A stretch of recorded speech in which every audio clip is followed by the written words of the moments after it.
नमस्कार। आज हम बात करेंगे उस शख्स की जिसने भारत का पहला महान साम्राज्य खड़ा किया, चंद्रगुप्त मौर्य।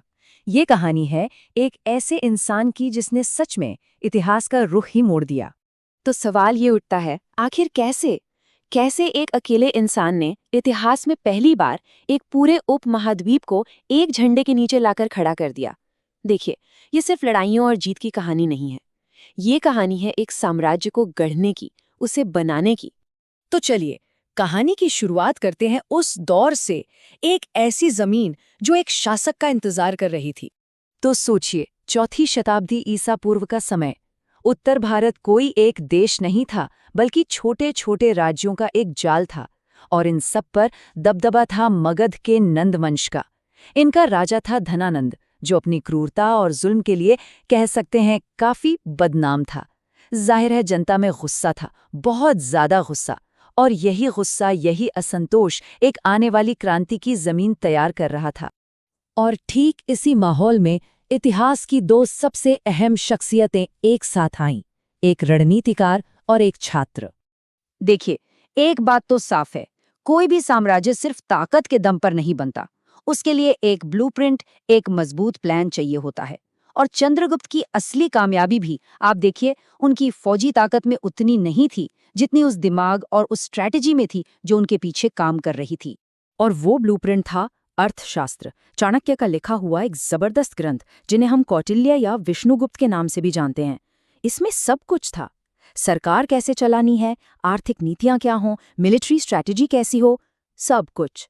असल में चाणक्य ने चंद्रगुप्त को सिर्फ एक वॉरियर नहीं बनाया, उन्होंने उसे एक रूलर, एक शासक बनाया।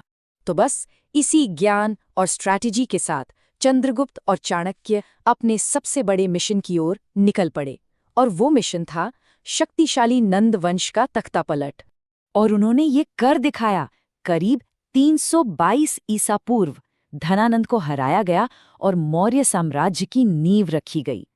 राजधानी बनी पाटलिपुत्र। ये भारत के पहले ऑर्गेनाइज्ड एम्पायर का जन्म था। लेकिन रुकिए, कहानी अभी खत्म नहीं हुई। मगध तो जीत लिया, पर अब चंद्रगुप्त की नजरें गईं उत्तर पश्चिम की तरफ, और वहां एक बिल्कुल नई चुनौती इंतजार कर रही थी।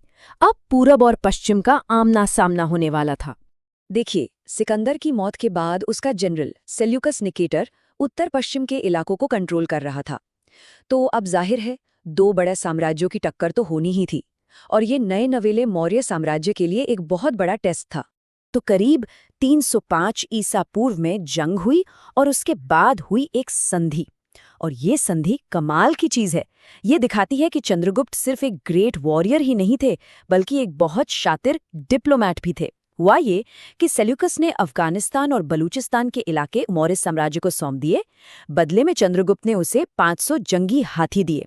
और तो और, इस डील को पक्का करने के लिए एक शादी भी हुई, एक मैरिटल अलायंस। सोचिए जरा, 500! उस जमाने में 500 जंगी हाथी मतलब एक बहुत बहुत बड़ी मिलिट्री पावर। तो ये जो तोहफा था ना, ये सिर्फ एक लेनदेन नहीं था, ये मौर्य साम्राज्य की ताकत का एक जबरदस्त प्रदर्शन था। लेकिन जैसा हमने कहा, साम्राज्य सिर्फ जीतने से नहीं चलता। उसे चलाने के लिए एक सॉलिड एडमिनिस्ट्रेशन, एक मजबूत सिस्टम चाहिए। और मौर्य साम्राज्य की असली नींव यही थी। इसका सबूत भी है। सेल्यूकस ने अपना एक एम्बेसडर मेगस्थनीज चंद्रगुप्त के दरबार में भेजा था। और मेगस्थनीज ने अपनी किताब इंडिका में लिखा है कि पाटलिपुत्र एक बहुत बड़ा और शानदार शहर था, और उसका एडमिनिस्ट्रेशन कमाल का, एकदम वेल ऑर्गेनाइज था। इससे हमें उस वक्त के सिस्टम की एक सीधी झलक मिलती है। तो ये सिस्टम था कैसा? ये पूरी तरह से सेंट्रलाइज्ड था। मतलब सबसे ऊपर राजा, और उसकी मदद के लिए थे महामात्य, अमात्य और सेनापति जैसे बड़े बड़े अफसर। एक मजबूत टैक्स सिस्टम और एक बड़ी सेना, बस यही थी इस साम्राज्य की असली ताकत। चलिए, अब आते हैं चंद्रगुप्त की जिंदगी के सबसे हैरान करने वाले हिस्से पर, एक सम्राट का आखिरी सफर। अपनी जिंदगी के आखिरी सालों में चंद्रगुप्त ने वो किया जो कोई सोच भी नहीं सकता। एक जीता जागता सम्राट सब कुछ छोड़ देता है। उन्होंने अपना सिंहासन छोड़ा, जैन मुनि भद्रबाहु के साथ जैन धर्म अपना लिया, और दक्षिण की तरफ श्रवण बेलगोला चले गए। और वहीं पर उन्होंने सल्लेखना की प्रथा अपनाई, जैन धर्म में ये एक तरीका है अपनी मर्जी से उपवास करके शरीर त्यागने का, ताकि आत्मा शुद्ध हो सके। सोचिए, एक महान सम्राट का अंत एक तपस्वी की तरह हुआ। तो एक साम्राज्य बनाने से लेकर एक तपस्वी की तरह दुनिया छोड़ने तक उनका पूरा सफर सच में एक्स्ट्रा ऑर्डिनरी था। तो आखिर में सवाल ये है कि चंद्रगुप्त मौर्य की विरासत क्या है? उन्होंने भारत का पहला संगठित पैन इंडियन एम्पायर बनाया, एक ऐसा मजबूत एडमिनिस्ट्रेटिव सिस्टम खड़ा किया जो मिसाल बन गया। उन्होंने बाहरी हमलों से इस उपमहाद्वीप को बचाया और उनके बाद उनके बेटी बिंदुसार ने इस विरासत को आगे बढ़ाया।